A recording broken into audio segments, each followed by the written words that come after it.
আজকে এই ভদ্রলোক আপনাদের সামনে আমি আবার বলবো, ইনি কমপ্লিট করেছেন এমডি ইন আয়ুর্বেদা 2011 সালে। He is the director of Ayush Ayurveda hospital and also professor and head of the department in Ayurveda Medical College. Just imagine, his personality আপনাদের সামনে আসতে চলেছে।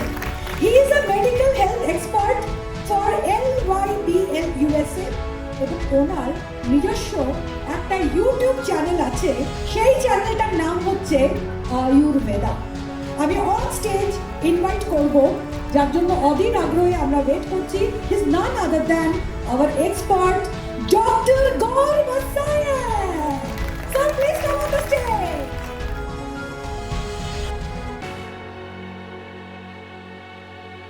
नमस्कार कोलकाता।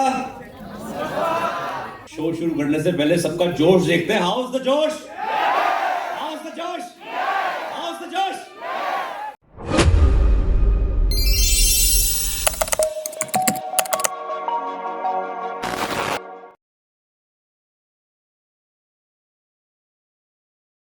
आज हम बात करेंगे आयुर्वेद की। कैसे आयुर्वेद, मोदी के और शेप ये आपस में जुड़े हुए हैं। देखिए, आज से 1000 साल पहले जब हमारे शास्त्र लिखे जा रहे थे तो उसमें आयुर्वेद के बारे में बोला गया था कि हिता हितम सुखम दुखम आयुस्तस्य हिता हितम, कि वो शास्त्र जो आपके हित और अहित के बारे में बताए कि कौन सी चीज आपके लिए अच्छी है, कौन सी चीज बुरी है। हिता हितम सुखम दुखम, कि कौन सी चीज आपको सुख देती है और कौन सी दुख देती है। जरूरी नहीं है कि जो चीज हितकर हो वो सुख दे। आपको लड्डू खाना पसंद है, सुख दे रहा है लेकिन हितकर नहीं है, राइट। तो वो शास्त्र जो आयु का प्रमाण बताए उसे हम आयुर्वेद कहते हैं। तो ये आयुर्वेद का जो शास्त्र है, आप देखिए, आपको मैं बहुत एक इंटरेस्टिंग बात बताता हूं। जो इंडस वैदिक सिविलाइजेशन थी, मैं पंजाब वहां पर पैदा हुई, लेकिन जो मैक्सिमम ग्रंथ की रचना हुई, You would be surprised to know maximum ग्रंथों की रचना किस भूमि में हुई? बंगाल में हुई थी। अब जब हम आयुर्वेद पढ़ते हैं तो जो मेजॉरिटी ऑफ जो मॉडर्न टेक्स्ट हैं, जैसे भाव प्रकाश हो गया, वो सारी की सारी इसी मिट्टी के देना। चक्रदत्त इसी मिट्टी, यहीं के ऋषि थे। तो हम जितना वहां के एजुकेशन पढ़ते हैं उतना यहां का पढ़ते हैं, और ये जो शास्त्र है ये इसी मिट्टी से निकला है। तो जो शास्त्र इस मिट्टी से निकला, हमारा शरीर भी इस मिट्टी का बना हुआ है, तो भली भांति आपके शरीर को जान पहचान सकता है, राइट। तो अब हम बात करते हैं, देखिए, आज से जब फर्स्ट वर्ल्ड वॉर हो रहा था तो फर्स्ट वर्ल्ड वॉर के बाद बहुत सारी डेथ्स हुई, इन्फेक्शन भी बहुत सारा आया। तो दैट वाज द टाइम जब पहला एंटीबायोटिक इजाद हुआ, and the first antibiotic was penicillin. सबको पता ना? तो उसके बाद एंटीबायोटिक्स आ गए, फिर जनरेशन 1, जनरेशन 2, जनरेशन 3, ऐसे एंटीबायोटिक्स बढ़ते जा रहे थे। उससे क्या हुआ कि जो हमारा इन्फेक्शन से होने वाला बीमारी है, जैसे किसी को टीबी हुआ, 9 महीने दवाई खाई, ठीक हो गया। बुखार हुआ, 5 दिन का कोर्स खाया, ठीक हो गया। पेट खराब हुआ, 5 दिन का कोर्स खाया, ठीक हो गया। इन्फेक्शन से होने वाला बीमारी तो ठीक हो गया, लेकिन हमारा जो लाइफस्टाइल है वो चलते चलते चलते खराब हो गया। इसी करके अभी भी मॉडर्न मेडिकल साइंस जो लाइफस्टाइल डिसऑर्डर्स हैं उन पर अपनी विजय नहीं प्राप्त कर पाई है। और यही एक कारण है कि आयुर्वेद ऐसा शास्त्र है जो कि आपके लाइफस्टाइल के ऊपर बहुत फोकस करता है। अब हम किसी डॉक्टर के पास जाते हैं, डॉक्टर पहले क्या बोलता है? अरे बाबा, आप अपना लाइफस्टाइल ठीक करो। कहते हैं कि नहीं कहते? बट कोई डॉक्टर तो बताए लाइफस्टाइल में आता क्या है?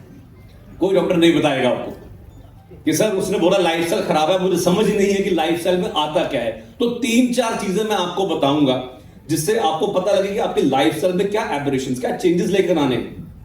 ये सारा का सारा आज के टॉपिक से जुड़ा हुआ है। पहली चीज लाइफस्टाइल में आता है आपका दिनचर्या, कि आपकी सुबह कैसी हो। बहुत लोग लेट उठते हैं, कोई 8 बजे उठ रहा है, कोई 9 बजे उठ रहा है, राइट। आप इंडियन स्टैंडर्ड टाइम से 1 घंटा पीछे और चले जाओ, उसमें कलकत्ता 1 घंटा आगे भी है, तो आप 1 घंटा आगे लगा लो, राइट। तो पहली चीज आती है दिनचर्या। सुबह उठते सार आप ब्रह्म मुहूर्त में या फिर सनराइज के साथ उठे। उसके बाद व्यायाम। बहुत से लोग आजकल व्यायाम भी नहीं करते हैं, स्पेसिफिकली जो कि लोग 40-45 के आसपास हो गए हैं, लेडीज भी 40-45 के आसपास हो गई हैं। व्यायाम, एक्सरसाइज बिल्कुल खत्म होता जा रहा है हमारे दिनचर्या से।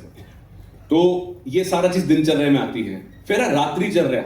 लोग रात को सोना भी भूल चुके हैं, किस तरीके से सोया जाए, राइट? तो रात को हर आदमी कभी कोई 11 बजे सो रहा है, इंस्टाग्राम पे लगे हुए हैं, व्हाट्सएप पर लगे हुए हैं, राइट? एंड उस करके सारा का सारा जो हमारा मेंटल जो माइंड है वो अवेकन एकदम एक्टिव हो जाता है, इसलिए रात को नींद कम आने लग गई है लोगों को। और बहुत बड़ी प्रॉब्लम है, नींद अगर आपको कम आएगी, सबसे पहली जो सीढ़ी है बीमारियों की, वो आपकी नींद खराब होना है। तो दिन ये हो गया रात्रिचर्या। एक चीज और इंपॉर्टेंट है जिसको हम सबसे ज्यादा मिस करते हैं, वो है ऋतुचर्या। हमारा एक ऐसा देश है, कहीं पर भी आप चले जाइए, वो उसको 6 ऋतुओं का वरदान है। जितने भी यहां पर माएं बैठी हैं, आप अपने बच्चों से स्कूल में पूछिए, how many seasons do we have in India? Everyone will say English seasons 4। Nonsense. India is the only country, बच्चों को 6 सीजन सिखाने चाहिए आप सबको। 6 ऋतुओं के बारे में बच्चों को पता होना चाहिए। और आज क्योंकि अभी की जो ऋतु चल रही है, कौन सी चल रही है? वर्षा ऋतु। सो वर्षा के बाद आपकी शरद ऋतु आएगी, जो हम ऑटम सीजन कहते हैं। उसके बाद हेमंत ऋतु आएगी, जब हल्की हल्की ठंड होना शुरू होगी दिसंबर के आसपास। फिर शिशिर ऋतु, पीक विंटर्स का टाइम आता है। फिर उसके बाद आपकी आती है बसंत, जब हम चैत्र नवरात्रे बनाते हैं। यहां पर तो नवरात्रों में मेरा भाई है, वो गुवाहाटी में है, वो एक ही लाइन बोलता है, कहता भाई बंगाली जो है ना, नवरात्रों में पागल हो जाते हैं। कहते इतने धूमधाम से बनाते हैं लोग यहाँ पर कि एक डिफरेंट लहर ही दौड़ती है मां के आशीर्वाद से उनके ऊपर।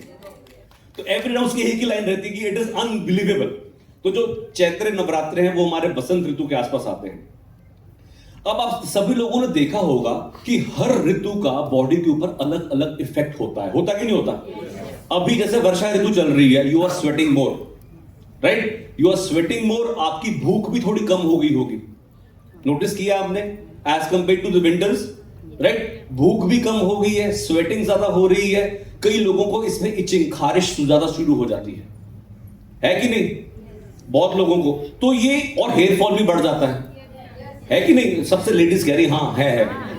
जेंट्स के तो आधे बाल बचते ही नहीं है बाय द टाइम दे 40-45, तो उनकी बात डिफरेंट है। Ladies are very particular about their hair, उसकी भी हम बात करेंगे आज। तो इस कहने का ये मतलब है कि हर ऋतु के हिसाब से हमने किन किन चीजों का सेवन करना है। जैसे हम वर्षा ऋतु में कहते हैं ज्यादा नारियल पानी का सेवन करें, क्योंकि वो तासीर का ठंडा होता है। ठंडे दूध का सेवन करें, क्योंकि वो भी तासीर का ठंडा होता है। तो ठंडी चीजों का सेवन ज्यादा करना चाहिए, जिससे हमारे बॉडी में जो पित्त होता है, जो गर्मी होती है, वो कम हो जाती है। ये बात थी ऋतुचर्या की। फिर आती है आहार, आपका फूड। ये बेसिक टॉपिक शुरू होने से पहले मैं 5 मिनट इसके बारे में बोलूंगा, लोग बिकॉज आपको एक इंटरेस्ट बना रहे। आप बोर तो नहीं हो रहे ना? अभी शुरू हुआ है काम, राइट? सो उसके बाद आती है बात आहार की। आहार के बारे में हमारे पंजाबी में कहते हैं कि सबसे ज्यादा जो हमने बेड़ा गर्क किया है ना, वो आहार का किया, हमने अपने किचन का किया।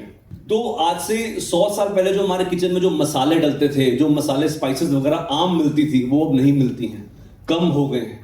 हमने अपने किचन के अंदर, आज घर में क्या बन रहा है? पिज्जा बन रहा है, आज घर में बर्गर बन रहा है। मैदे का इस्तेमाल ज्यादा बढ़ गया है हमारे किचन के अंदर। आपने नोटिस किया कि नहीं किया? प्रोसेस्ड फूड का जो यूजेज है वो पहले से बढ़ गया है, कम नहीं हुआ है। टाइम नहीं है लोगों के पास। सो आहार की बहुत बड़ी समस्या है। आहार कैसे खाएं? हम खाना भी भूल चुके हैं। We have forgotten how to eat. खाना खा रहे हैं, सामने मोबाइल फोन चल रहा है, राइट? सामने अर्नब गोस्वामी या फिर बहस चल रही टीवी के ऊपर, राइट? फोन के ऊपर, ये बिजनेस, ये सामान यहां रख दे, ये सामान यहां रख दे। कभी कभी टेबल के ऊपर बैठे बैठे क्लेश हो जाता है फैमिली मेंबर्स के बीच में। होता है कि नहीं होता? Right? So all these things, ये सारा जो हमारा भाव है, ये अंदर हमारे साथ खाने के अंदर जाता है। हम खाना भी भूल चुके हैं, राइट? और इस तभी करके हम कहते हैं कि हमेशा माइंडफुल ईटिंग करनी चाहिए। अब हम पतले होने की बात करेंगे। पतले होने के लिए माइंडफुल ईटिंग बहुत जरूरी है। ये नहीं कि खाना गॉबल अप किया और उसके बाद अपने काम करने पे निकल गए। जब खाना खाने का टाइम आया, देखिए आप मेहनत करते हैं, सारे बंदे यहाँ मेहनत करते हैं, किसके लिए करते हो? पेट के लिए, बाकी चीजें बाद में। हमने पेट, हम जिसके लिए मेहनत करते हैं उसी को ही सबसे ज्यादा सत्यानाश करके रखा हुआ, राइट? तो खाने का तरीका को भी आप समझिए और माइंडफुल ईटिंग करिए। जब भी आज से घर जाओगे, आपका जो लंच होएगा, पहला मैं इम्तिहान लूंगा, आपका जो लंच होएगा, आपने लंच आराम से बैठ के सब कुछ बंद करके आपने पहले सेवन करना है। and you will enjoy your food. The point is you have to enjoy your food. अगर आप फूड भी enjoy नहीं कर पाओगे जिंदगी में, फिर जीने का क्या क्या मायना रह गया? ये सब कुछ खत्म होने के बाद लाइफस्टाइल के अंदर जो आखिरी चीज आती है वो आती है चिंतन, आपका थॉट प्रोसेस। बुजुर्ग कह गए थे कि अगर आप पॉजिटिविटी में जियोगे तो सामने अगर बीमारी का राक्षस भी खड़ा हो जाए तो आपके शरीर को नहीं छू सकता। राइट? क्यों? हम आयुर्वेद के अंदर ना दो बल की बात करते हैं, एक शारीरिक बल, एक मानसिक बल। मानसिक बल, हम कोई भी पेशेंट हमारे पास अगर आ जाए जिसका शारीरिक बल अगर कमजोर हो बट मन से बलवान हो, वो पेशेंट जल्दी ठीक हो जाता है। वो पेशेंट जल्दी ठीक हो जाता है। राइट? हर बंदा, हम कहते हैं, घर से किस्मत लेकर चलता है। पेशेंट के पास जब डॉक्टर के पास जब जाता है ना पेशेंट, तो सेम बीमारी सेम औषधि, एक पेशेंट ठीक होता है, दूसरा पेशेंट ठीक नहीं होता। राइट? तो अपना मन को बलवान करिए, और मन को बलवान करने के लिए मैं आपको 2-3 चीजें बताता हूं। देखिए, पॉजिटिविटी इतनी जरूरी है हमारी लाइफ के अंदर। आप जितने भी लीडर्स यहां पर बैठे, मैं एक चीज मोदीगर की तारीफ करूंगा। Whenever I meet the leaders of मोदीगर, they are very exuberant, they meet with a very exuberant and good smile. तो ये एक बहुत चीज इंपॉर्टेंट है। तो आपके चेहरे पे जैसी भी हो हल्की सी मुस्कान रहे, सुख हो या दुख हो, तो you will always remain positive. और दूसरी बात, जो आदमी दानवान हो उसको नेगेटिविटी कभी नहीं चिमड़ती। जो दान देना जानता हो वो हमेशा पॉजिटिव रहेगा। जो लेना जानता हो, बस ये भी मेरा, ये भी मेरा, ये भी मेरा, वो कभी पॉजिटिव नहीं रहेगा। राइट? जिंदगी में कभी भी आपको मन में मायूसी आए, मन में उदासी आए, डिप्रेशन आए, कभी ना कभी किसी जगह जाके दान करके देखिए, आपके मन में हल्कापन आएगा। कोई भी चीज आपको प्रिय हो उसका दान करके देखिए, you will feel very good. और अगर आप मन आपका जिस दिन हल्का होना शुरू हो गया, इमीडिएटली आपका डिप्रेशन कम होना शुरू हो जाता है, एंग्जाइटी कम होता है कि नहीं होता ऐसे? When you feel that you have given something, you will always feel good. But अगर आपको लगा कि मैंने ये भी ले लिया, थोड़ी देर के लिए खुशी रहेगी, बट यू विल रिपेंट कि यार नहीं, उसका हक ज्यादा बनता था। तो दानवान होना बहुत जरूरी है। दूसरा, बुजुर्गों की सेवा, ये बहुत जरूरी। बहुत से लोग आजकल की न्यूक्लियर फैमिलीज में डिप्रेशन क्यों आ रहा है, एंजाइटी, घबराहट, बेचैनी। डॉक्टर साहब, है डॉक्टर साहब, बात करते करते मुझे पता लग जाता कि पेशेंट एंजाइटी का मरीज है। एक पेशेंट आके बोलेगा जल्दी जल्दी, डॉक्टर साहब मेरे ये बीमारी, ये बीमारी, ये बीमारी, एंजाइटी का मरीज। एक पेशेंट आके बोलेगा आराम से, डॉक्टर साहब ये बीमारी। दोनों के अंदर एक फर्क है। तो आपका mental proclivity is very very important. और स्पेसिफिकली मैं इसके बारे में हमेशा बोलता हूं, हमारे देश के अंदर डिप्रेशन मतलब पागल, ऐसा नहीं है। कोई आदमी अपने मन की बीमारी के बारे में बोलना ही नहीं चाहता। एक टैबू सा बन गया। पहले सेक्स के टैबू की बात करते थे, लेकिन अब मन का टैबू ज्यादा इंपॉर्टेंट है। क्योंकि हर फैमिली के अंदर, आप बिलीव नहीं करोगे, कोई ना कोई बंदा ऐसा मिल जाएगा जो कभी ना कभी डिप्रेशन हुआ है, कभी ना कभी एंजाइटी में होता है, कभी घबराहट बेचैनी में होता है। और अगर वो लगातार बनना शुरू हो जाए तो वो बीमार हो जाता है। होता कि नहीं होता? घर के अंदर किसी की नोकझोंक चल रही है, किसी का लड़ाई चल रही है, तो क्या कहते हैं यार पता नहीं क्या प्रॉब्लम आ रही है। मैं हमेशा कहता हूं go and get a medical examination. आपको पता लगेगा कि हर बंदे के मन में कोई ना कोई ऐसा ट्रॉमा बैठा है, सबकॉन्शियस माइंड में कुछ ना कुछ चल रहा है जो कि उसकी पर्सनैलिटी शिफ्ट करता है। तो ये चीजें आती हैं आपकी लाइफस्टाइल के अंदर। अगर आदमी मन से खुश है, बलवान है, हम पंजाबी में कहते हैं चढ़दी कला, एक्सूबरेंट है, राइट? खाना गरीबों वाला खाए, अमीरों वाला नहीं, भूख से थोड़ा कम खाए, ऋतु अनुसार खाए, राइट? तो वो आदमी कभी भी बीमार नहीं होता, राइट? तो आज हम बात करेंगे एक ऐसी चीज की जो कि हर बीमारी की जड़ है, हर बीमारी की जड़ है। और स्पेसिफिकली जब मैं कलकत्ता के अंदर आया था, वैसे तो यहां पर काफी फिट बंदे बैठे, बट यूजुअली अगर आप सड़कों पर निकल जाओ, हर बंदा यूं चल रहा है। जहां पर रसगुल्ला है, संदेश है, वहां पर बंदा फ्लैट तो बहुत मुश्किल से रहेगा। तो आज हम बात करेंगे मेदो रोग की। मेदो रोग कहते हैं ओबेसिटी को, स्थौल्य की। आयुर्वेद के अंदर हमारे 8 निंदनीय पुरुष बोले गए जिनकी निंदा करनी चाहिए। उनमें से एक है अति स्थौल्य, जो बहुत ही मोटा हो। और हर आदमी यहां पर सोचता है, देखिए स्पेसिफिकली, देखिए जेंट्स को तो अपनी बॉडी की इतनी ज्यादा वो नहीं होती है, I want to look fit, होता है आजकल धीरे धीरे बढ़ रहा है, but ladies are very conscious regarding their body shape. Yes sir no? बहुत लेडीज सबसे ज्यादा कॉन्शियस होती हैं, और यही लेडीज जब 40-45 साल के बाद जब उनको मीनोपॉज होता है, उनके बॉडीज में बदलाव आता है, वेट बढ़ना शुरू होता है, तब बहुत ज्यादा साइकोलॉजिकल चेंजेस भी आते हैं कि नहीं आते हैं? मेरे पास पेशेंट आएंगे, डॉक्टर साहब ये पता नहीं 40-45 साल की हो गई, दिमाग खराब कर रहे हैं इसने मेरा। उस टाइम मैं बताता हूं कि मेल को उतना ही समझना जरूरी है फीमेल के। एक for a male to understand his wife at that time, वो समझना बहुत जरूरी है। तो बात कर रहा था जब मैं ओबेसिटी की, हर बंदा कहता है डॉक्टर साहब मैं मोटा हो रहा हूं, मुझे पतला होना है, पतला होना, क्योंकि जब आदमी मोटा होना शुरू होता है तो हर बीमारी उसके दरवाजे पर दस्तक देना शुरू करती है। क्यों? 70% of the India are either overweight or into obese category, either overweight or into obese category.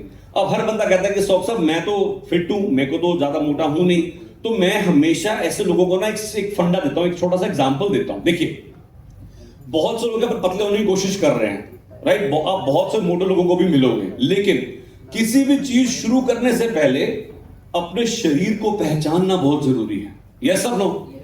कोई आदमी होते हैं पानी पी लेते हैं मोटे हो जाते हैं, कोई आदमी पिस्ता बादाम खाते हैं तब भी मोटे नहीं होते। मिले ना आपको ऐसा कई चीज? तो हमेशा मैं एक बात को बोलता हूं कि आयुर्वेद ना 3 तरीके के बॉडी कॉन्स्टिट्यूशंस बताता है कि बॉडी का जो कॉन्स्टिट्यूशन है वो कैसा है। तो सबने वात पित्त कफ के बारे में सुना है? वात आपकी वायु, आपका बॉडी अगर मैं मूवमेंट कर रहा हूं, बोल रहा हूं कुछ, ये सारा वायु कंट्रोल कर रहा है, वायु नियंत्रण कर रहा है। पित्त आपकी गर्मी, राइट? आपका मेटाबॉलिज्म अंदर हो रहा है, ब्रेक डाउन हो रहा है, एंजाइम्स हैं, ये सारा पित्त कंट्रोल करता है।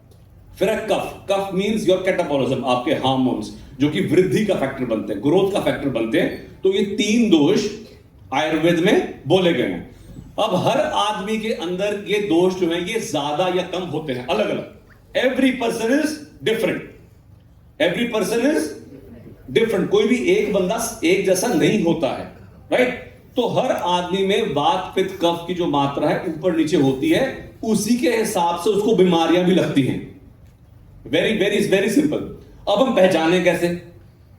आपने बोल दिया डॉक्टर साहब, आपने तो बोल दिया, बट ये तो बताओ पहचानना कैसे है? तो मैं पहचानने के लिए एक बहुत ही फनी चीज लोगों को बताता हूं, बहुत इंटरेस्टिंग है, बहुत प्रैक्टिकल है। सपोज करिए सामने आपके क्रिकेट मैच चल रहा है और आखिरी बॉल पे 6 रन चाहिए, उसी टाइम लाइट चली जाती है, उसी टाइम लाइट चली जाती है। तो जो वात वाला बंदा होएगा जिसमें वायु ज्यादा है, वो बंदे को घबराहट है, पता नहीं क्या हो रहा है, पता नहीं क्या होगा, पतले से सुगड़े से जो करना कर, मुझे नहीं पता क्या हो रहा है, राइट? तो ऐसे बंदे वायु वाले होते हैं। ऐसे लोगों की क्रिएटिविटी बहुत अच्छी होती है, बोलने को बहुत शौक करता है इनका, दोस्त बनाने में बड़े आगे रहेंगे, हमेशा खुद इनिशिएशन करेंगे, भागेंगे दूसरे बंदे के पीछे, अच्छा राइट? ऐसे वायु वाले बंदे होंगे, राइट? उनकी क्रिएटिविटी बहुत अच्छी होगी, बट पतले होंगे। पेट हमेशा कभी कभी खराब, कभी ठीक, कभी खराब, कभी ठीक, ऐसा रहेगा, राइट? फिर पित्त वाले बंदे, जो अगर सामने क्रिकेट मैच चल रहा है, लाइट चले, पित्त वाला बंदा खड़ा होगा, गुस्से में गालियां निकालेगा, अरे इसकी ऐसी की तैसी, अरे बिजली डिपार्टमेंट की ऐसी की तैसी, वो अच्छी तरह गाली निकालेगा, फिर गाली निकाल के शांत हो जाएगा। देखते हैं कफ वाला बंदा क्या होएगा? उठेगा, वेट करेगा, लाइट जब तक आएगी ठीक है, देख लेते हैं, कुछ ना कुछ तो हुआ ही होगा। आपको फर्क समझ आ रहा है तीनों में, राइट? जो कफ वाला बंदा है वो हमेशा थोड़ा सा ओबीज, आपको थोड़ा हेल्दी नजर आएगा, उसमें विसरल फैट, और जिसके मैं अभी जाके बात करूंगा सबक्यूटेनियस फैट, वो ज्यादा रहता है। वात वाले के अंदर विसरल फैट, सबक्यूटेनियस फैट कम होएगा, राइट? और पित्त वाले के अंदर नॉर्मलाइज फैशन के अंदर होगा। तो हर शरीर को अपने आप को पहचानना, जो कि प्रकृति से, प्रकृति कहते हैं बॉडी कॉन्स्टिट्यूशन, जो आपकी बचपन में बन गई वो सारी उम्र पर्यंत रहती है। जो आपकी ड्यूरिंग फर्टिलाइजेशन हो गया वो सारी उम्र पर्यंत रहेगी। अगर आप पतला बंदा बहुत मोटा हो रहा है, मोटा बंदा और मोटा हो रहा है, उससे हम वैकृति, चेंज कहते हैं, वो खराब कहते हैं, उसको हम पैथोलॉजी कहते हैं। सो अब मैं बात कर रहा था कि कौन सी ऐसी बीमारियां हैं जो कि आपको मेदो रोग से ज्यादा चिमटती हैं। सबसे पहले अगर आप ओबीज हो रहे हो और अगर आपके घर के अंदर आपके पिताजी या माताजी को डायबिटीज है, तो सबसे पहले डायबिटीज का आप शिकार बन सकते हो। राइट? उसके बाद एक बार डायबिटीज होगी, फिर सारी बीमारियां जैसे कहते हैं ना द्वार खुल गया, फिर भागी भागी चली आती हैं। फिर कोलेस्ट्रॉल की प्रॉब्लम भी साथ होगी, ब्लड प्रेशर की प्रॉब्लम भी साथ होगी, किडनीज की प्रॉब्लम भी साथ होगी। इसलिए अब लोगों को मैं एक और चीज बताता हूं कि अपना माइंडसेट कैसे इंप्रूव करना है। आज से 100 साल पहले जब बंगाल ने फैमिन देखा था, राइट? बंगाल में भूखमरी देखी थी, नहीं देखी थी? ये भूखमरी पूरे देश में कहीं ना कहीं हो रही थी, अकेले बंगाल में नहीं थी, बंगाल में ज्यादा थी। तो हमारी मानसिकता में एक चीज आ गई कि खिलाओ, बंदा घर पे आ रहा है, खिलाओ, मुंह में ठूस दो बस, राइट? अतिथि देवो भव के नाम पर मुंह में ठूस ही जाओ। ये कोई भी बंदा अगर घर में थोड़ी देर बाद आता है, हाय मेरा बच्चा कमजोर हो गया, हाय मेरा बच्चा कमजोर हो गया। ये मानसिकता हमारी जो ये है ना कि देने की खिलाने की तब की बनी हुई है जब हमारे पास कमी थी। अब कमी नहीं है, अब बहुतायत का जमाना आ गया है। फोन करो जोमेटो घर पे, फोन करो स्विगी घर पे, अब फोन करो राशन ब्लिंकिट के थ्रू घर पे आने लग गया है। तो कमी किसी एंगल से नहीं है। ये कमी ना होने करके अब जो बीमारियां आ रही हैं वो पतले होने की बीमारियां नहीं है, वो मोटापे से होने वाली बीमारी है। कभी किसी श्रमिक को, किसी लेबर को बीमार होते देखा? उसको कभी डायबिटीज होते देखिए, कभी ब्लड प्रेशर होते देखा? ये हमेशा जो कि संपन्न आदमी होगा उसी को बीमारी चिमड़ती है कि नहीं? है कि नहीं? तो अपने दिमाग से ये चीज निकालो, हाय मैं कमजोर, हाय मेरा बच्चा कमजोर। आजकल के टाइम पे क्योंकि आपकी कनक बदल गई, आपका चावल बदल गया, आपकी हर चीज बदल गई है। जो चीज पहले इतने में इतना ही कंट्रीब्यूशन करता था, सपोज एक कनक का दाना पहले आपको 70% प्रोटीन देता था, 20% फोलिक एसिड देता था, अब वो नहीं है। The food what you are having is not the food जो कि हमारे बुजुर्गों ने खाया है। अब वो चीज बदल गई है। हमें क्या होता है, जब हम थाली हमारे सामने परोसते हैं, ये भी लिया वो भी लिया, सुबह ब्रेकफास्ट के अंदर बफे होता है, सब कुछ खाने पर चख के देखूंगा मैं। करते कि नहीं करते सारे ऐसे? डोसा भी लिया, कुलचे भी लिया, ऑमलेट भी लिया, सब कुछ लिया। तो ये जो चीज है, ये चीजें पहले नहीं थी। ये अब कंज्यूमरिज्म के जमाने में बहुतायत का टाइम आ गया। तो जो आदमी जिसको ये कला आ जाए कि खाना खाते समय थाली से कौन सा भोजन बाहर निकालना है, वही स्वस्थ है। इस बात को याद रख लो। वो कला होती है, ये मेरे को सूट नहीं करता बाहर, ये मेरे को सूट करता है अंदर। और दूसरी बात, जो लोग ऑफिस गोअर्स हैं, जो लोग सुबह से शाम काम करके थके हारे वापस घर आते हैं, दिमाग में क्या चल रहा होता है? वाइफ को फोन करके घर में क्या बनाया? पहला सवाल क्या होता है? घर पे क्या बनाया है? फिर सारी देर तक वो ये सोच रहा था, घर पे ये बनाया है, मजा आएगा खाने में। होता कि नहीं होता? उस चीज से भी बचना है, उस चीज से भी बचना है। तो आपकी जो मानसिकता है, सिर्फ उसी को ही ठीक करना है। कोई भी मेदो रोग, कोई भी ओबेसिटी वाला बंदा आपको मिल जाए, जो उसका ट्रीटमेंट, जो बदलाव है, वो कहां से शुरू होता है? पहले प्रण से कि मैंने पतले होना है, मैंने फिट होना है, मैंने गोली खाकर नहीं जिंदा रहना। राइट? बहुत से लोग आपको मिलेंगे, सुबह उठते आंखें खुलते सारी पहली गोली अंदर, फिर शाम को हुआ, शाम को भी गोली है अंदर। ऐसे जीवन तो जीना क्या जीना? राइट? फिट हैप्पीनेस, असली अमीरी उसी में ही है जब आपके इस बेड के इस तरफ टेबल खोलो फिर दवाइयां निकलती हैं, बेड के उस तरफ टेबल खोलो फिर दवाइयां निकलती हैं। जिसका ये ड्रॉर खाली है वही सबसे अमीर है। राइट? तो अब हम बात करते हैं over eating high calorie foods की। अब high calorie food specifically Bengal के अंदर आए, full of high calorie food, full of high calorie food. Right? तो इसमें भी अब मैं ये तो नहीं कह रहा कि अपने संदेश बदल दो, अपने रसगुल्ले बदल दो, ऐसा नहीं है। प्रोपोर्शन में कम कर दो, प्रोपोर्शन में कम कर दो। आपको देखिए, मैं मोदी केयर से पिछले 8 साल से जुड़ा हूं। बहुत से लोगों ने मेरे को जूम के ऊपर भी सुना होगा। राइट? मैं कोविड से पहले ऐसे था 105 किलो का, 105 किलो का। अब मेरा भार है 89। राइट? और ये हाँ, तालियां तो बनती है, मुझे पता मैंने कैसे किया। तो इसके छोटी छोटी चीजें देखिए, हर बंदा को मन में होता है यार पतले होना है, फिट होना है, कैसे होना है। No one is able to tell because it is very difficult. खाते हुए नहीं हमें याद रखता। हमने 10-10 साल निकाल दी खाने में और बंदा कहता है कि पतले होना है एकदम हो जाए। ऐसे नहीं होता। दिमाग में क्या होता है, यार 2 दिन में पतले हो जाए बस, होता है नहीं होता? ऐसे पॉसिबल ही नहीं है। बट मोदी के gives you a period of 90 days. क्यों? हमारा बॉडी जो है आफ्टर एवरी 90 और 100 डेज हर चीज बदलता है। स्किन बदलता है, रेड ब्लड सेल्स बदलता है, न्यू मास टिश्यूज बदलता है। तो after every 90 days what you are right now you will be not after those that 90 days. तो हर 90 दिन के बाद आप अगर गौहर वाटसन जो आज है वो 90 दिन के बाद नहीं होएगा। तो यही दिमाग में लेकर चलो कि आप हर क्षण पैदा होते हो, हर क्षण नष्ट होते हो। ये क्षण भंगुरवाद की जो थ्योरी है, आयुर्वेद की थ्योरी है, हर क्षण आंख के झपकने के बाद आप नए हो, आंख के झपकने से पहले आप पुराने थे। तो ये चीज अगर आपके दिमाग में रहेगी, ऑब्वियसली आपके मन में एक एक्सुबरेंस आएगी कि मैंने फिट होना है, मैंने पतले होना है।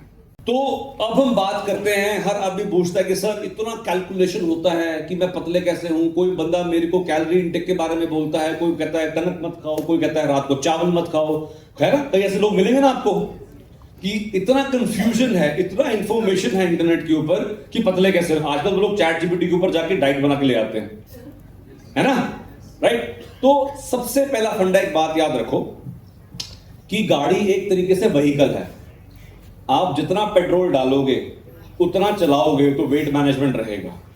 अगर आप पेट्रोल डालोगे उससे ज्यादा चलाओगे, राइट, तो ऑब्वियसली उसमें एट्रोफी, उसमें कमी आएगी, राइट। और अगर आपने वेट मेंटेन करना है तो जितना पेट्रोल डालोगे उतना चलाना बहुत जरूरी है।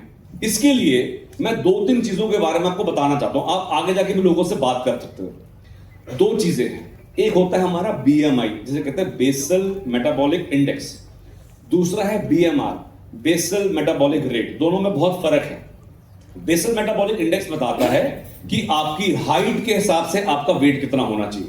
That's it, very very complete, very very simple. आपकी हाइट के हिसाब से आपका वेट कितना होना चाहिए, राइट। तो जो आज हम इंडियंस के अंदर जब बेसल मेटाबॉलिक इंडेक्स कैलकुलेट करते हैं वो 24 से 25 के बीच में होना चाहिए, बस बात क्लियर। और इसे कैलकुलेट करने के लिए आप इंटरनेट से भी कर सकते हैं और कराड़ा स्केल, बहुत लोगों ने कराड़ा स्केल यूज किया है। किन्होंने यूज किया? हाथ खड़े करो। सबने किया है? मैं काफी देख रहा हूं किन्होंने नहीं भी किया। तो कराड़ा स्केल एक ऐसा इन्वेंशन है। तो इससे हमें क्या क्या पता लगता है? देखिए, हर आदमी के अंदर एक स्किन के नीचे फैट होता है, राइट, और हर आदमी में एक हमारा विसरल मतलब ऑर्गन्स के आसपास फैट होता है। सबसे ज्यादा खतरनाक वो ऑर्गन्स के आसपास वाला फैट ही है। जो हमारा सबक्यूटेनियस फैट है, जो हम घी खाने से हमारा फैट बनता है, वो गंदा नहीं है, वो अच्छा फैट है।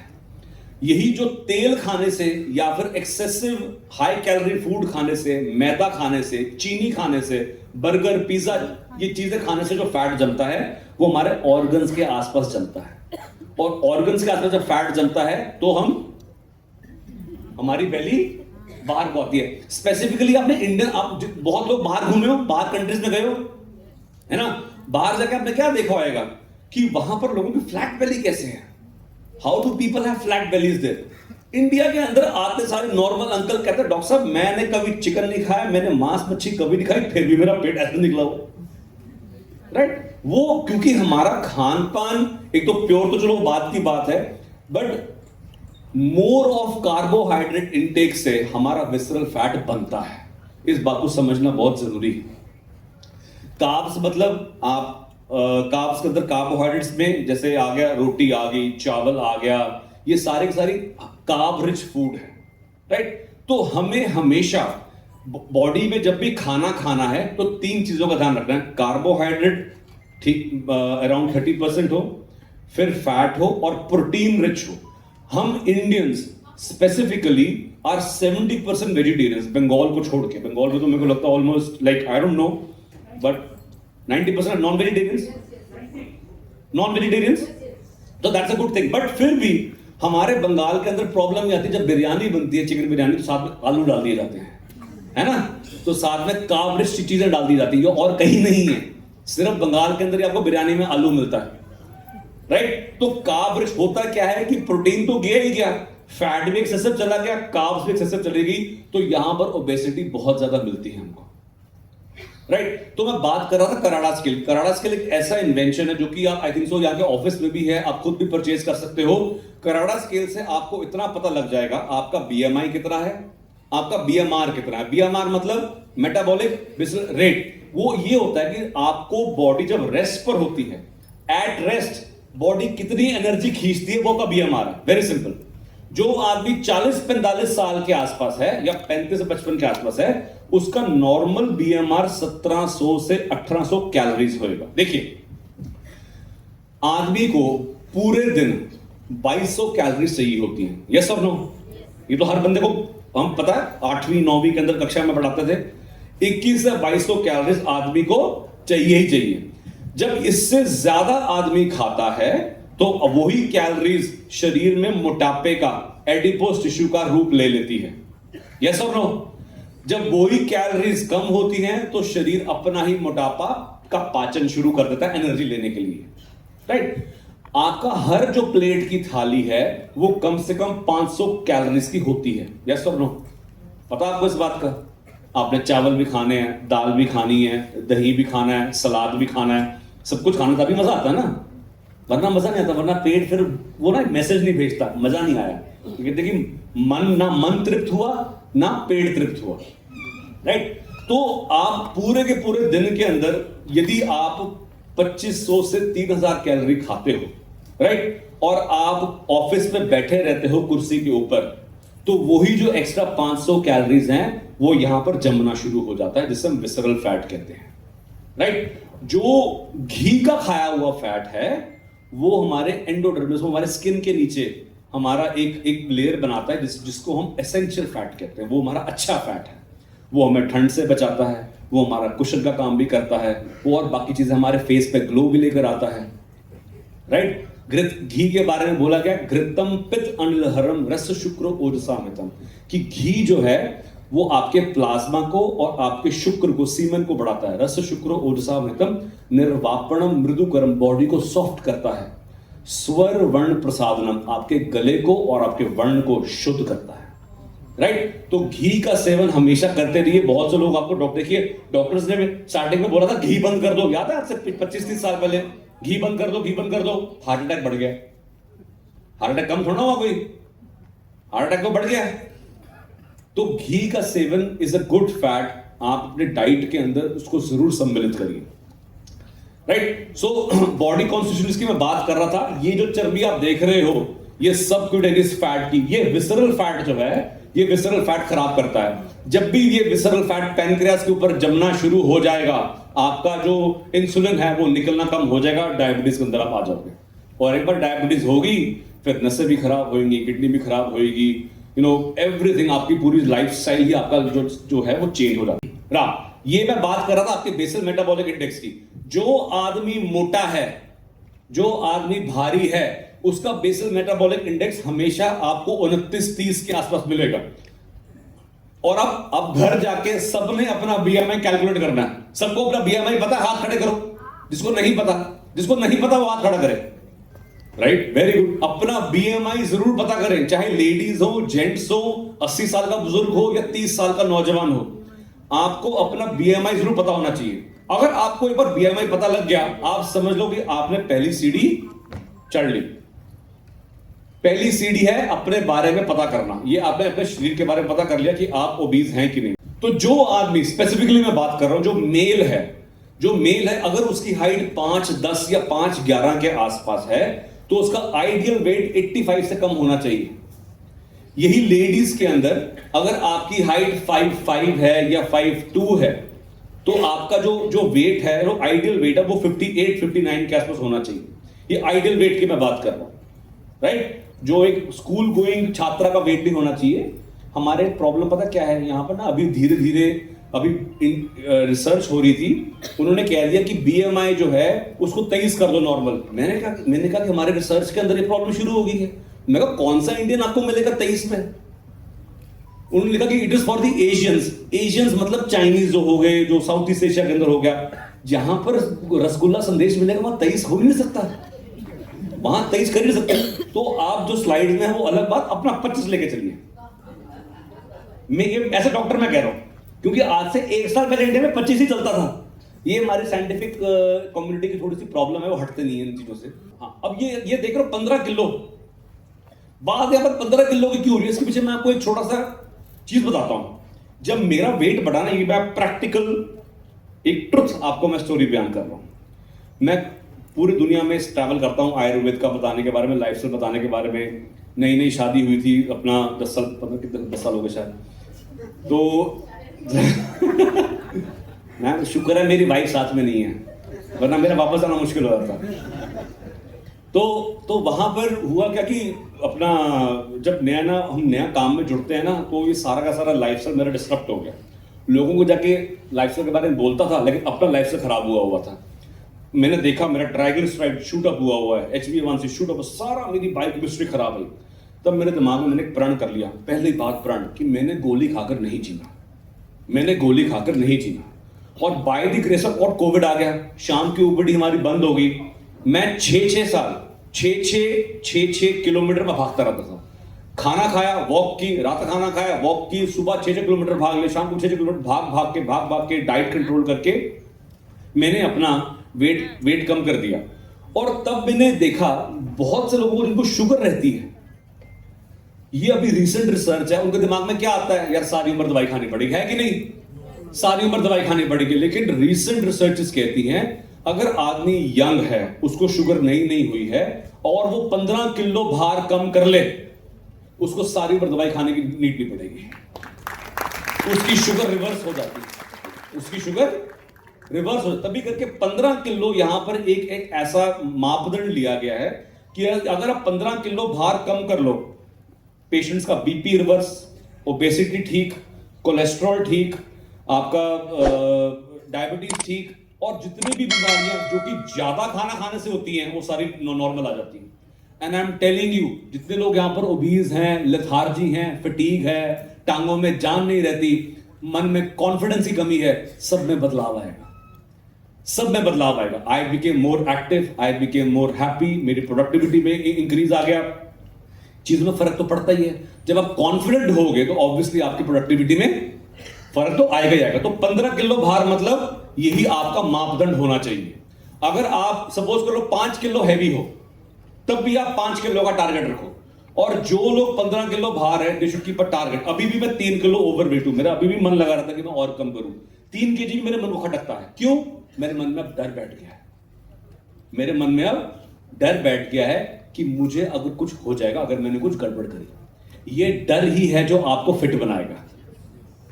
ये अगर डर भी हो, कुछ नहीं, जो होगा देखा जाएगा, ये नहीं। हेल्थ के मामले में नहीं करना है, हेल्थ के मामले में नहीं करना। आपसे हाथ जोड़ के निवेदन है कि जो होगा देखा जाएगा, नहीं, हेल्थ को ठीक रखना। आपकी प्रायोरिटी क्या? हमारी इंडिया की ना प्रायोरिटी बदल गई है। हमारी प्रायोरिटी चेंज हो गई। हमारी प्रायोरिटी क्या है? अच्छा खान पान हो, अच्छा मोबाइल हो, अच्छी गाड़ी हो, अच्छा घर हो, अच्छी हेल्थ हो। कोई बात ही नहीं करता, कोई बात ही नहीं करता। अब न्यू जनरेशन के अंदर ये धीरे धीरे आता जा रहा है। बट आई वांट कि ये जो लोग 40-45 साल के आसपास हैं, 50-60 के आसपास हैं, उनके अंदर ये मन के अंदर ये भावना उत्पन्न हो। नाउ अब मैंने बात करी थी आपसे कि बहुत सी कंफ्यूजन रहती है, पतला कैसे हो, पतला कैसे हो।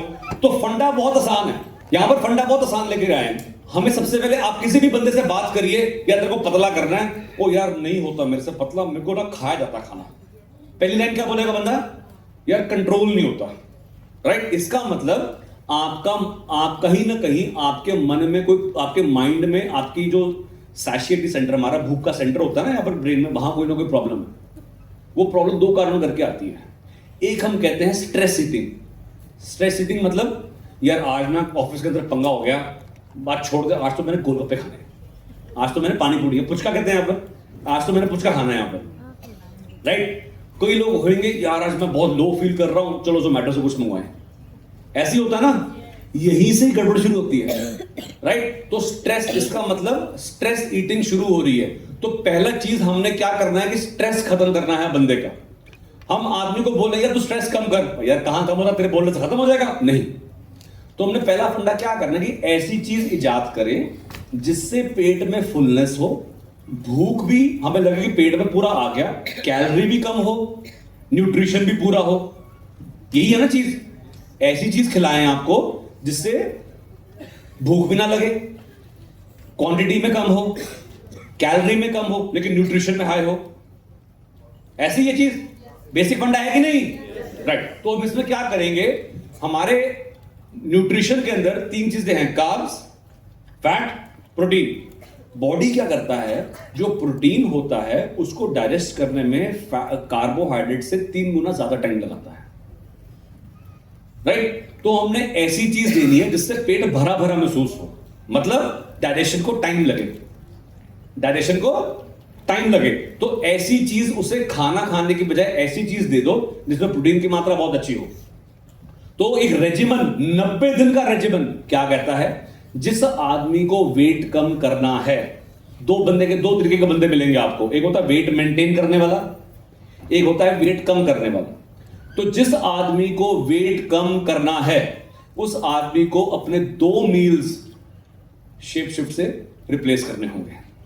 शेप शिफ्ट में क्या आता है, हमारे पास एक रेजिमेंट बहुत आसान है। सुबह उठते सार ही इनका एक कैप्सूल है, fat burner capsule. Fat burner capsule, अब फैट बर्नर कैप्सूल के अंदर जो इंग्रेडिएंट्स हैं, सुबह सुबह उठते सार ही हमें एक ऐसी चीज चाहिए जो कि हमारे मेटाबॉलिज्म को बूस्ट कर दे। आप पता है, जब आप सोते हो 8 घंटे के लिए, हमारे सारे के सारे ऑर्गन्स डोरमेंट हो जाते हैं, रेस्ट के ऊपर चले जाते हैं। सुबह उठते सारे सबसे पहला काम क्या करते हैं, पानी पीते हैं। पानी पीने से हमारे ऑर्गन्स एक्टिवेट हो जाते हैं। स्लीप, वो भी सोए होते हैं तो वो स्लीप से एक्टिवेट हो जाते हैं। राइट। तो उसके अंदर ये गार्सिनिया का बोझा सुन रहे हो, इसे कहते हैं कोकम। कोकम सुना सबने? नोनी के अंदर कोकम डलता है, बट ये महाराष्ट्र, गुजरात साइड कोकम के पेड़ बहुत होते हैं। मुझे पता नहीं बंगाल में है कि नहीं, बट नहीं है ना। हाँ, वहां वेस्टर्न कंट्री में ज्यादा है। इंडिया से 1000 करोड़ का एक्सपोर्ट हो रहा है कोकम का। क्यों? कोकम बेसिकली तासीर का ठंडा होता है और हमारे भूख के जो सेंटर्स होते हैं को सप्रेस कर देता है नेचुरली। कोई केमिकल नहीं है, कोई कुछ नहीं है। तो जो लोग सुबह सुबह उठते सारी कोकम वाला कैप्सूल खाते हैं, आपको जो ज्यादा जिन लोगों को भूख लगती है उसको पहले सप्रेशन, वहां पर हल्का सप्रेशन आना शुरू होता है, एकदम कि बिल्कुल सप्रेस। हल्का आपको लगेगा कि यार मेरा मन नहीं कर रहा कुछ खाना खाने का, I want to have something light, पहले दिमाग में ये बात आएगी। राइट। उसके बाद आता है हरित की। हरड़ का नाम सुना सबने? एक बड़ी हरड़ होती है, एक छोटी हरड़, त्रिफला के अंदर भी डलती है, मोदीगर का प्रोडक्ट भी है त्रिफला। तो हरित की जो है, हरड़ जो है, हमारे इंटेस्टाइन्स की पेरिस्टाल्सिस को इंक्रीज कर देता है। तो जो लोग सुबह उठते सार ही ये कैप्सूल लेते हैं, एक तो आपका मेटाबॉलिज्म भी फास्ट होगा, प्लस रेगुलर लेने से आपका जो गट है, आपका जो पेट है, वो भी अच्छे तरीके से साफ होना शुरू होगा। हमारे इंडियंस की ना एक सबसे बड़ी कमजोरी है क्या, हमारा इमोशनल कनेक्ट है अपने पेट के साथ। आप बाहर चले जाओ, कोई बंदा अगर 1-2 दिन ना भी पेट साफ हो ना तो कुछ नहीं होता। इंडिया के अंदर अगर एक दिन पेट ना साफ हो, सारे घर के अंदर तबाही हो जाती है। होता कि नहीं होता ऐसे? आपने सबने पीकू मूवी देखी है अमिताभ बच्चन की? उसमें उसका ध्यान ही लगा रहता है हमेशा। होता नहीं होता? हमारा इमोशनल कनेक्ट है, तो पेट का साफ होना बहुत जरूरी है। तो जिन लोगों को माइल्ड हल्की सी कॉन्स्टिपेशन भी रहती हो, पेट ना साफ होता हो, तो आप रेगुलरली अगर आप फैट बर्नर कैप्सूल का सेवन करेंगे, जिसके अंदर गार्सिनिया कंबोजा, कोकम है और हरित की है, इसको आप ले सकते हो। और अकॉर्डिंग टू मी, आप साथ में एक गोली त्रिफला की भी जोड़ सकते हो। त्रिफला भी एंटी ओबेसिटी है, बहुत अच्छा, और मल्टीपल इसके बेनिफिट्स है। तो एक गोली अब त्रिफला की आप जोड़ सकते हो। जो लोग नोट कर रहे हैं वो नोट करके रख लो। अब आपने कैप्सूल खा लिया, नहा धो के आपका सबसे पहला काम होएगा, पहला मील रिप्लेसमेंट शेक बनाना है। ऐसा ब्रेकफास्ट हो जिससे मजा भी आए खाना खाने में, पेट भी भर जाए, भूख भी ज्यादा ना लगे। तो what Modi care says is कि इनका जो एक मील रिप्लेसमेंट शेक है प्लस एक प्रोटीन पाउडर है, इसका कॉम्बिनेशन आपने साथ में बनाना है। जैसे अगर आप 300 ml आलमंड मिल्क लेते हो, या फिर अपना जिनको दूसरा मिल्क सूट करता है वो काउस मिल्क भी ले सकते हैं, 1 scoop of protein powder and 1 scoop of meal replacement shake, इसको मिक्स करके बना के ये पूरा एक मील मिल गया। द अमाउंट ऑफ प्रोटीन, हर आदमी को इसका एक फंडा याद रख लो। देखिए, चाहे इंडिया 70% वेजिटेरियन है, चाहे बंगाल भी 90% नॉन वेजिटेरियन है, बट स्टिल अनफॉर्चुनेटली हमारे देश में आधे से ज्यादा लोगों को प्रोटीन की डेफिशिएंसी रहती है। क्यों हम लोगों की इम्यूनिटी कम होती जा रही है? क्यों हमारी बॉडीज में एलर्जीज बढ़ती जा रही हैं? क्यों हमारी बॉडी में मसल लॉस हो रहा है कि नहीं हो रहा? आपने बहुत लोगों ने नोटिस किया होगा, मसल लॉस भी हो रहा है, वीकनेस भी रहता है और अलग अलग बीमारियां भी हो रही है। वो क्यों? क्योंकि हमारी बॉडी में प्रोटीन की कमी है। और ये फंडा याद रख लो, जितना हमारा बॉडी वेट होता है उतने ही ग्राम हमें प्रोटीन की नीड है। सपोज आपका 80 किलो भार है या 90 किलो भार है, तो 90 ग्राम प्रोटीन चाहिए आपको। ये फंडा याद रख लो, ठीक है? इतना प्रोटीन की पूर्ति तो आपने करनी ही करनी है, राइट? तो एक मील रिप्लेसमेंट शेक के अंदर 35 ग्राम प्रोटीन आ गया आपको। दूध का प्रोटीन भी आ गया, प्लस आपको जो मील रिप्लेसमेंट शेक है उसका प्रोटीन भी आ गया 10 ग्राम के आसपास, और 10 ग्राम आपका जो प्रोटीन पाउडर उसका प्रोटीन भी आ गया। तो आधा, ऑलमोस्ट आधे से हल्का कम आपका प्रोटीन तो पहले नाश्ता में पूरा हो गया, राइट? अब आपने प्रोटीन ले लिया, प्रोटीन अंदर क्या हुआ? फैट बिल्कुल जीरो। तो बॉडी क्या करता है, उसको एनर्जी तो चाहिए। एनर्जी लेने के लिए वो अपना फैट डाइजेस्ट करना शुरू कर देगा। ये चीज बहुत इंपॉर्टेंट है, इससे हम कहते हैं फिजियोलॉजिकल कीटोसिस। ये बॉडी, कोई भी, अगर आप सपोज करो बॉडी में फैट या कार्ब्स कम लेके जा रहे हो और प्रोटीन ज्यादा कर रहे हो, मैंने काम चलना तो है ही है, बोलना भी है, ऑफिस भी जाना है, वहां पर काम करना कि नहीं करना, तो बॉडी एनर्जी तो मांगेगा नहीं से। कहां से मांगेगा?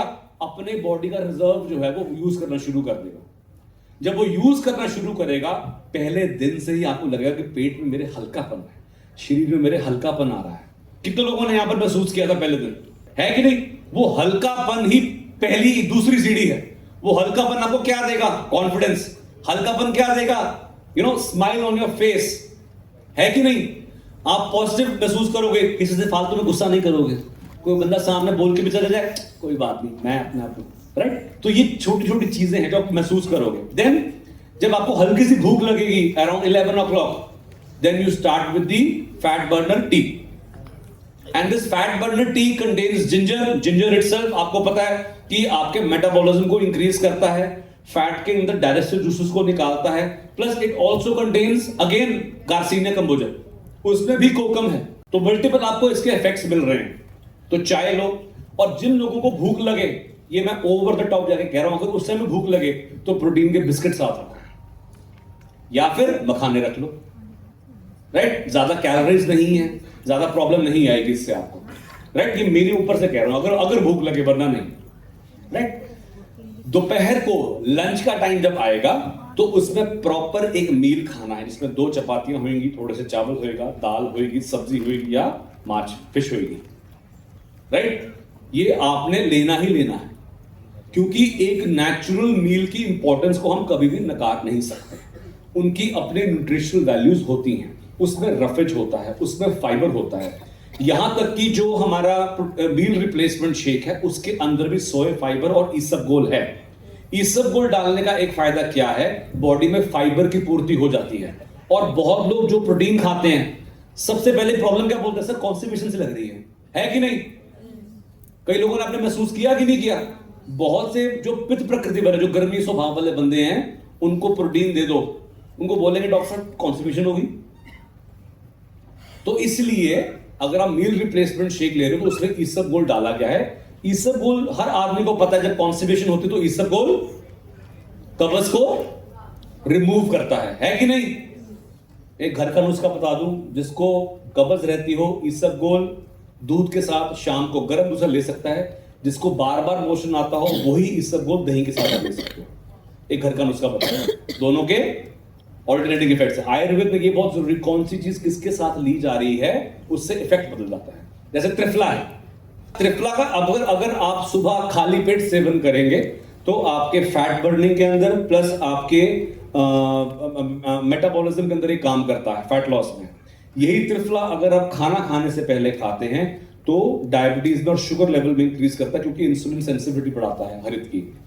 यही त्रिफला अगर आप शाम को दूध के साथ या गर्म पानी के साथ लेंगे तो अगले दिन मोशन खुल के अच्छा आएगा। रात को लेंगे तो फैट लॉस में काम करेगा, क्योंकि हमारा जो लिवर एक्सेस है वो रात को एक्टिवेट होता है। तो रात को अगर आप त्रिफला लेंगे, आपकी जिनको कोलेस्ट्रॉल बढ़ा रहता है, ट्राइग्लिसराइड्स बढ़े रहते हैं, और बंगाल में बहुत प्रॉब्लम है इस बात की, साइलेंट, पता नहीं लगता, बंदा सामने से फिट नजर आएगा बिल्कुल, लेकिन कोलेस्ट्रॉल हाई रहेगा। होता कि नहीं होता ऐसे, है कि नहीं? क्योंकि मेटाबॉलिज्म हिल गया। हमारे पंजाब में प्रॉब्लम डिफरेंट है। हमारे पंजाब में लिवर खराब होता है, वहां प्रॉब्लम डिफरेंट है, वहां पर गुटके वाली समस्या ज्यादा नहीं है, यहाँ गुटके वाली समस्या ज्यादा है। तो देश देश से हम पता लगा लेते हैं कौन सी बीमारी का बंदा आने वाला है। मेरा छोटा भाई यहाँ पर गुवाहाटी के अंदर है, वो पंजाब के अंदर, because he is an oral cancer surgeon, वो पंजाब में रहा, एक पेशेंट नहीं देखा उसने, यहाँ पर लाइन लगी रहती है। यही लिवर स्पेशलिस्ट वहां पर लाइन लगी रहती है। हम कहते हैं ना हमारे पंजाब में 5 दरियाएं हैं, 5 नदियां हैं, 6 ही नदी दारू है।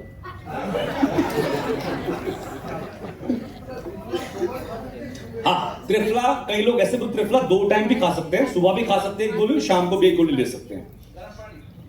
It depends upon person to person. और त्रिफला तो एक ऐसी चीज है, अगर आप 40 साल से ऊपर हो गए हो, त्रिफला को पीस के टैंकी में डाल दो, अपने पानी की टैंकी में, वो लगातार आता रहेगा आपको ना।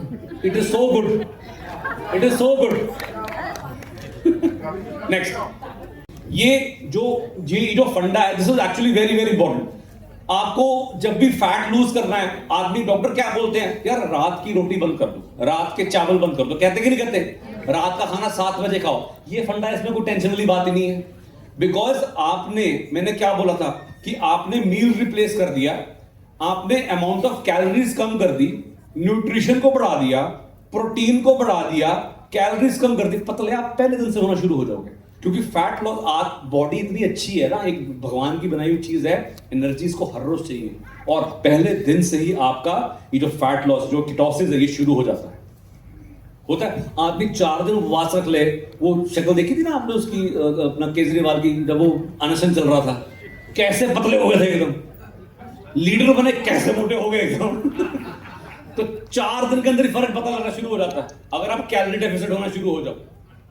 तो ये दिमाग से फंडा पहले वक्त निकालना पड़ेगा कि पतला होना मुश्किल है, पतला होना आसान है, बहुत आसान है।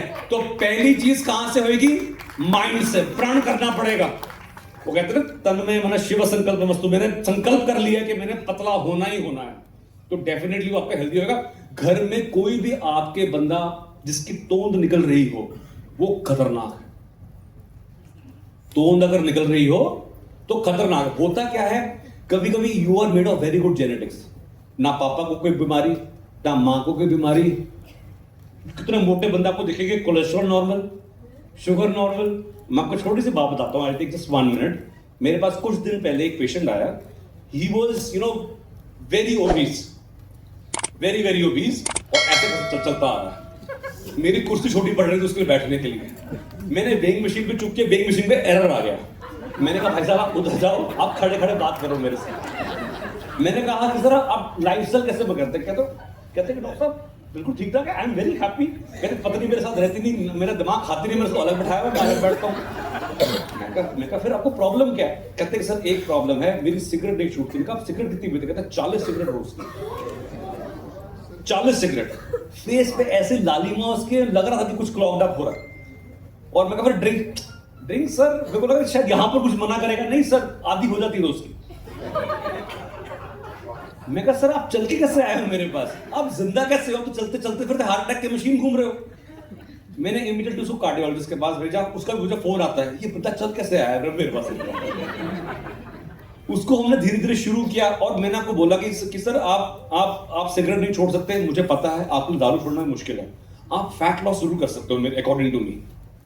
उसको मैंने 1 मील छोड़ने को बोल दिया। मैं कहा 1 मील नहीं खाना, जब भी खाना खाने का मन करे दूध पी लो या पानी पी लो और मुझे फोन कर लो।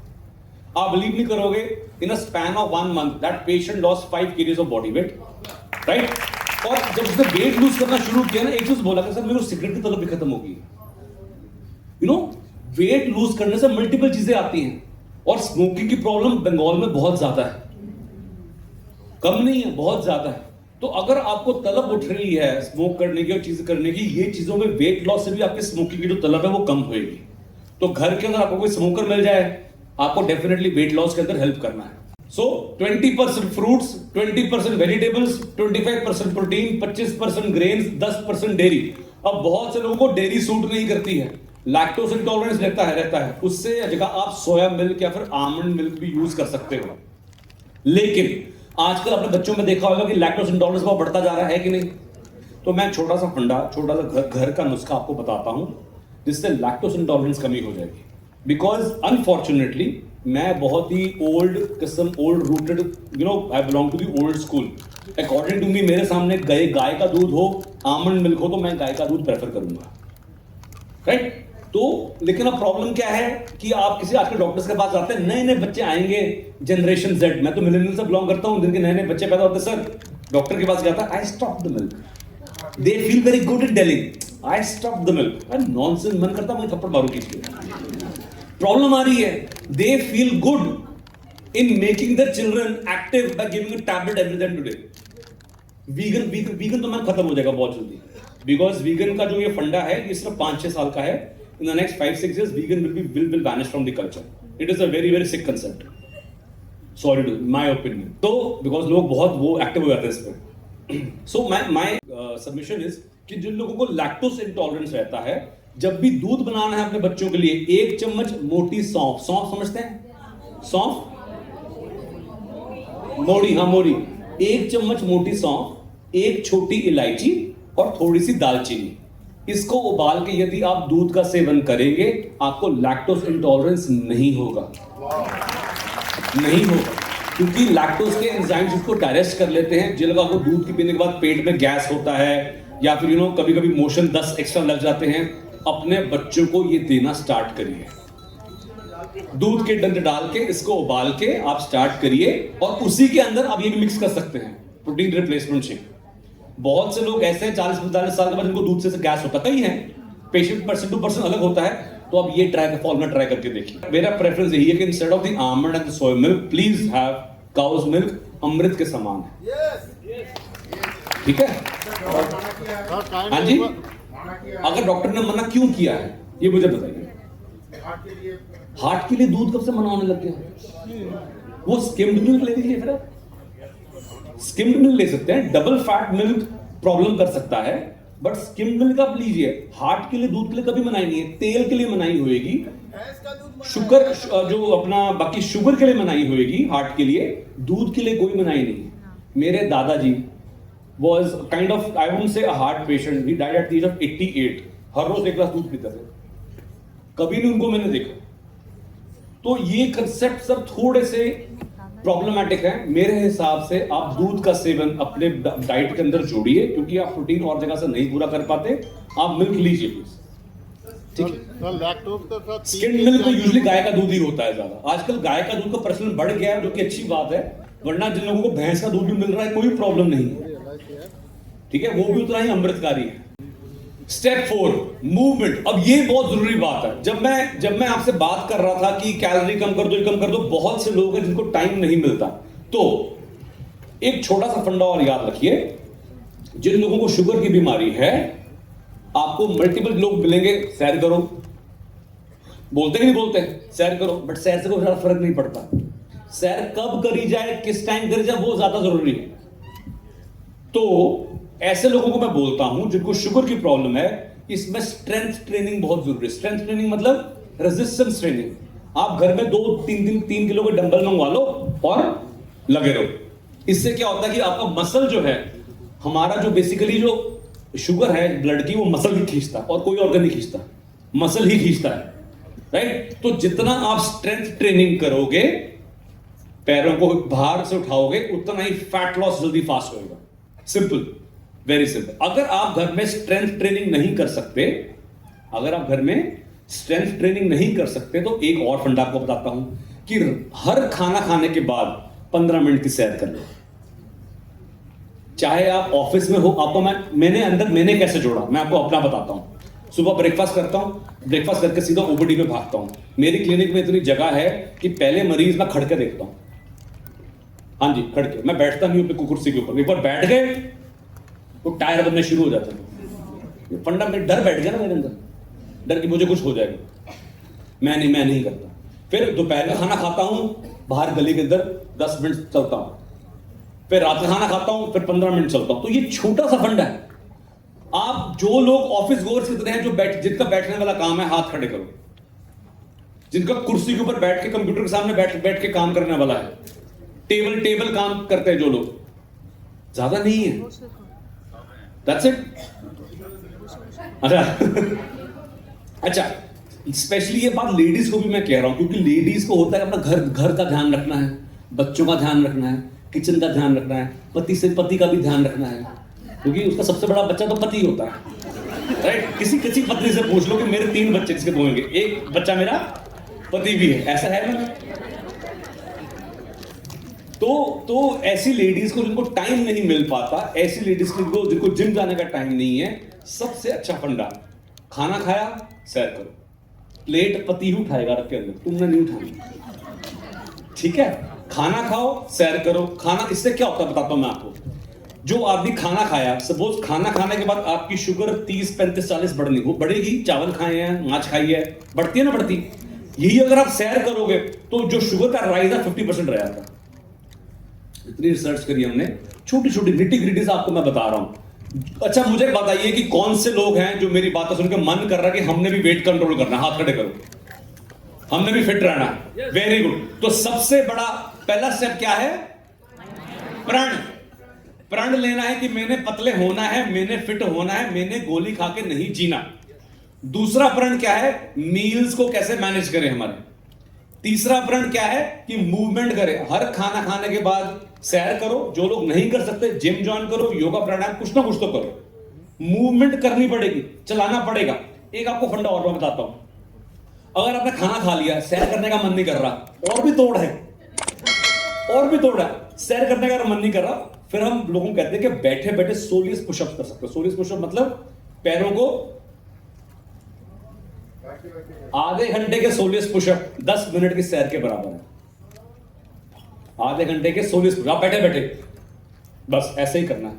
आधा घंटा कह रहा हूं, करना आसान नहीं है, बट ये इफेक्टिव है बहुत, क्योंकि आपकी काफ मसल्स जो है वो स्ट्रांग होती है, उतना ही ग्लूकोज अंदर खींचेगी, राइट। तो ये मूवमेंट ऐसे भी कर सकते हो। हर चीज का हमारे पास इलाज है, right. Build sustainable exercise routine, burn calories. So calories burning बहुत जरूरी है। अगर आप रोज की एक्सरसाइज से 400 किलो कैलोरीज बर्न कर लेते हो, 400 किलो कैलोरीज मतलब अगर आप 1 किलोमीटर जॉगिंग करते हो, 1-1.5 किलोमीटर, तो 100 किलो कैलोरीज बर्न होती हैं भाग के। यही आप सैर करते हो 1 किलोमीटर के आसपास, तो 60 कैलोरीज के आसपास बर्न होती हैं। जो आदमी रोज एक्सरसाइज से 400 किलो कैलोरीज बर्न कर रहा है, सबसे पहले उसका पेट अंदर जाना शुरू हो जाएगा, क्योंकि भगवान ने भी शरीर हमारा, मैंने बोला कितना अच्छा बनाया है। विसरल फैट, जो जहर वाला फैट है, वो कम होना शुरू हो जाएगा।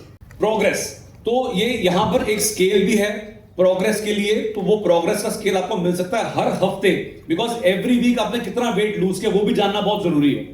You know, my wife when she started losing weight, आपको सबसे ज्यादा इंप्रूवमेंट क्या दिखेगी? जिन लोगों को डिप्रेशन रहता है, जिन लोगों का माइंड नेगेटिव रहता है, अगर आप वेट कम करना शुरू कर दो, स्पेसिफिकली आपका डिप्रेशन भाग जाता है और पॉजिटिविटी इतनी ज्यादा आ जाती है। घर में कोई क्लेश नहीं होता, घर में कोई लड़ाई नहीं होती, कोई गुस्से से बात नहीं करता आपसे, बिकॉज यू कॉन्फिडेंट। जब आदमी खुश होता है ना, तो अगर चुंडी मार दे कोई बंदा दर्द नहीं होता।